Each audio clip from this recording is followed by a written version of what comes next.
బంగాళాఖాతంలో తీవ్ర అల్పపీడనం. ఈ తీవ్ర అల్పపీడనం ఇప్పుడు మెల్లమెల్లగా బలహీనపడి ఉపరితల ఆవర్తనం వరకు కొనసాగుతున్నట్లు పేర్కొనింది.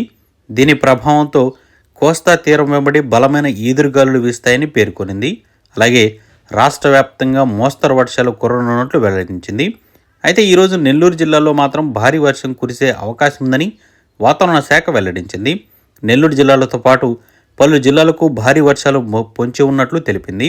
గంటకు 55 నుంచి 65 కిలోమీటర్ల వేగంతో గాలులు వీస్తాయని, రాష్ట్రంలోని అన్ని పోర్టులకైతే వాతావరణ శాఖ 3వ నెంబర్ ప్రమాద హెచ్చరికలను జారీ చేసింది.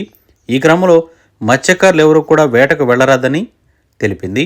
మరోవైపు తెలంగాణ రాష్ట్రంపై కూడా అల్పపీడన ప్రభావం చూపనున్నట్లు తెలిపింది.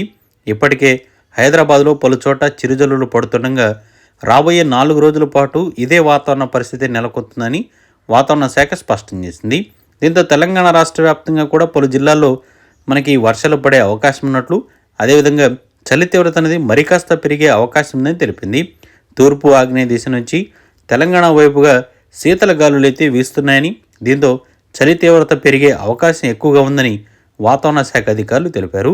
నైరుతి బంగాళాఖాతంలో బలపడిన అల్పపీడన ప్రభావం దక్షిణ కోస్తా జిల్లాల్లో 1-2 చోట్ల నేడు, రేపు, ఎల్లుండి ఈ 3 రోజుల పాటు వానలు పడే సూచనలున్నట్లు పేర్కొన్నారు.